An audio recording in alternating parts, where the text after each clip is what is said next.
Assalamualaikum warahmatullahi wabarakatuh. Yang dibicarakan pada kesempatan ini adalah tentang Pangeran Walang Sungsang, salah seorang putra dari Prabu Siliwangi yang beragama Islam dan menjadi tokoh Islamisasi awal di Tatar Sunda, terutama di Cirebon.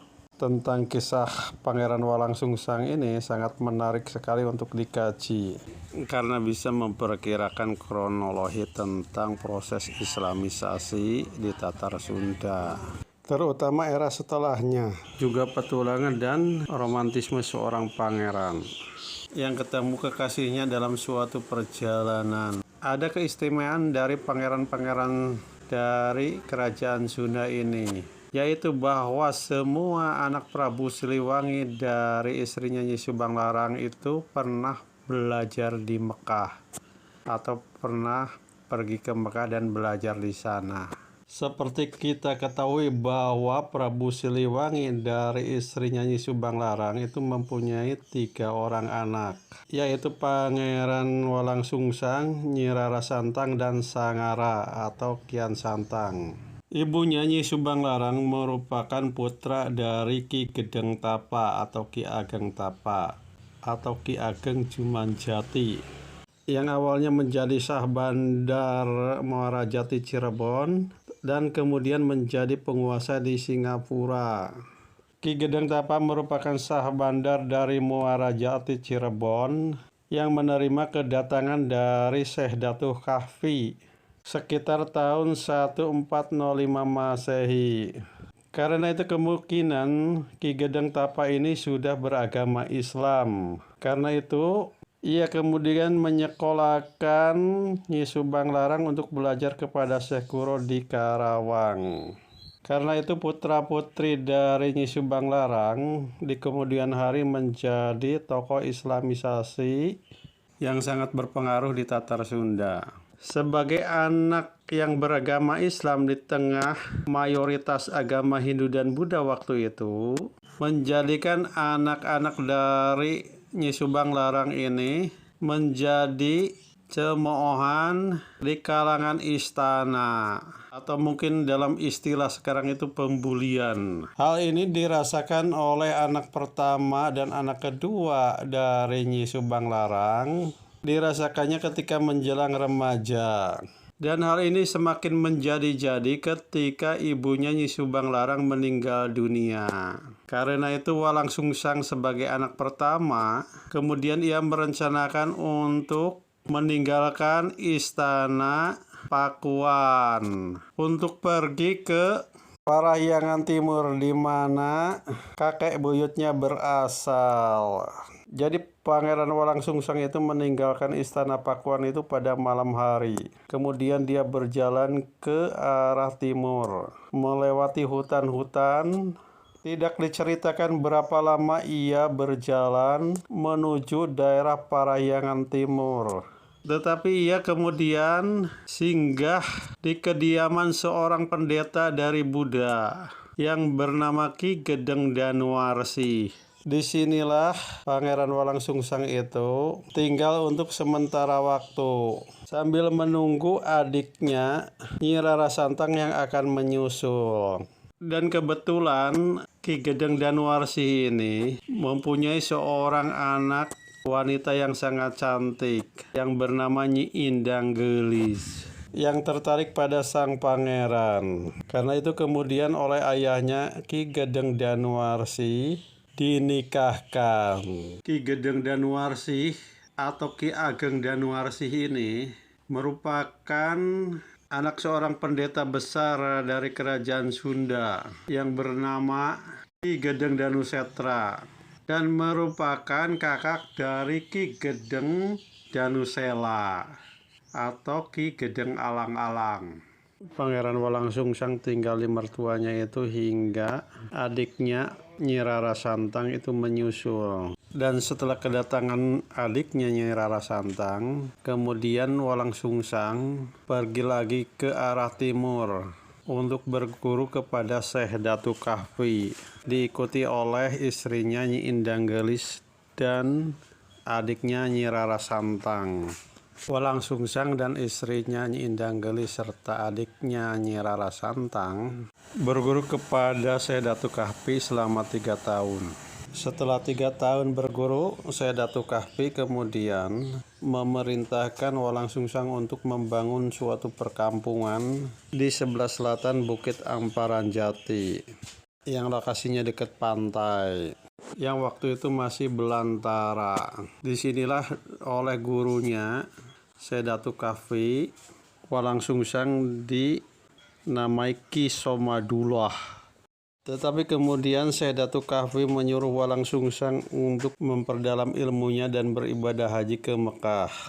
Dan Syekh Datuk Kahfi berpesan ke mereka berdua, "Anakku, kalian berdua mantapkan engkau kepada syariat Islam.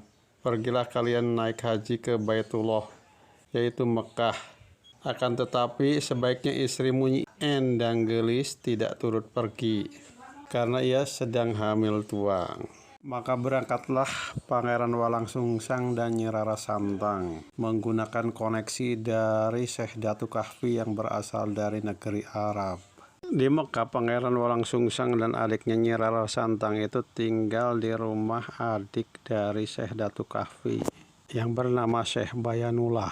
Di Mekah, Walang Sungsang berguru kepada Syekh Abdul Yazid, seorang ulama besar waktu itu.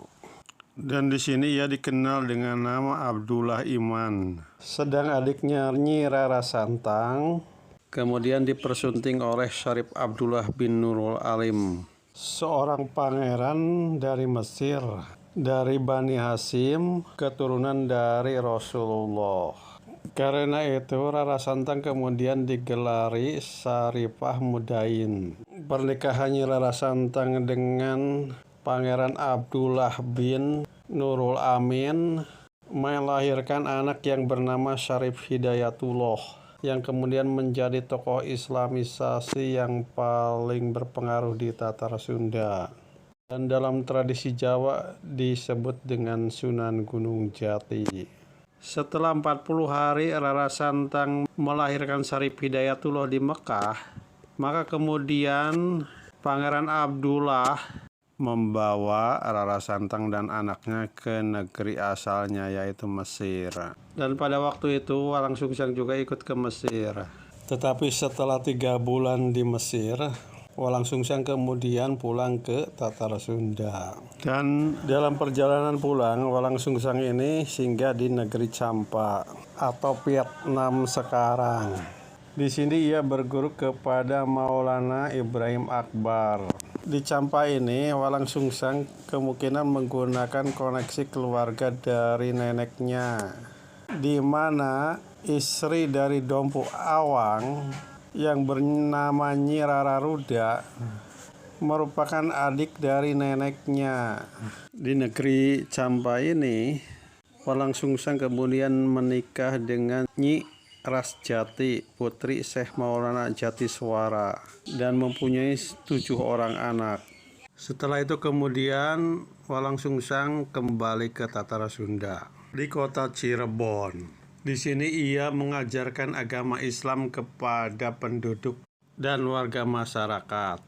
Lama-kelamaan penganutnya semakin banyak. Karena itu kemudian ia mendirikan rumah besar dan juga masjid. Ia juga kemudian menikah dengan Nyi Ratna Riris, putri dari Ki Gedeng Danusela. Setelah kakeknya, Ki Ageng Tapa, penguasa dari Singapura, meninggal, ia tidak meneruskan jabatan kakeknya, tetapi ia menetap di Cirebon dan mendapat keraton Pakungwati dari ayahnya. Dan ia kemudian membentuk bala tentara perang. Usaha membentuk pasukan perang mendapat sambutan baik dari ayahnya, Sri Baduga Maharaja atau Prabu Siliwangi. Dalam naskah Wangsakerta dikatakan bahwa sang raja memberikan tanda kehormatan kepada kerajaan anaknya tersebut dan diberi gelar Sri Mangana. Pemberian restu dan hormat dari Sri Baduga atau Prabu Siliwangi ini dibawa oleh Tumenggung Jayabaya. yang menjadi duta utusan raja. Dan adiknya Pangeran Sanggara ikut dalam rombongan tersebut. Dan dikatakan bahwa Sanggara kemudian memeluk Islam dan pergi ke Mekah. Dan setelah itu dinamai Haji Mansur dan menikah dengan Nyi Halimah dari Campa. Pelajaran yang didapat dari kisah Walang Sungsang ini yaitu kita bisa menentukan alur cerita dari Islamisasi di Tatara Sunda. Hal ini juga bisa dikaitkan dengan proses kelahiran dari Syarif Hidayatullah. Kisah tentang Walang Sungsang ini begitu runut diungkapkan dalam naskah Wangsakerta dalam kitab Negara Kertabumi. Dan kisah Walang Sungsang ini bisa menjadi patokannya karena sejarahnya begitu runut. Demikian, Assalamualaikum warahmatullahi wabarakatuh.